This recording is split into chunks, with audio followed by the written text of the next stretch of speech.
sebagai salah satu bentuk usaha pemerintah Kota Palembang dalam mewujudkan Palembang Emas 2018. Fitriyanti Agustinda, Wakil Wali Kota Palembang, kembali menggelar pengajian Palembang Emas. Kali ini berlokasi di Masjid Hidayatullah, Jalan Ki Anwar, Mangku Sentosa, Kecamatan Pelaju.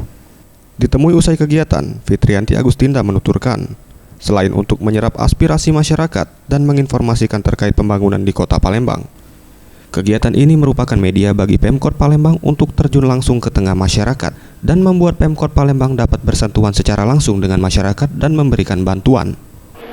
Kita bisa juga menyampaikan informasi terkait pembangunan Kota Palembang, juga bisa menyerap aspirasi yang ada di Kota Palembang.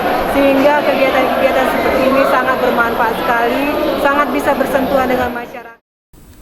Ia sangat senang dengan antusiasme masyarakat. Masjid penuh dengan kehadiran para jemaah pengajian yang berasal dari Kecamatan Pelaju, Palembang. Dalam kegiatan ini, Wawako juga memberikan bantuan serta sejumlah bingkisan kepada pengurus pengajian. Anugrah Santi Pratama, Sriwijaya TV.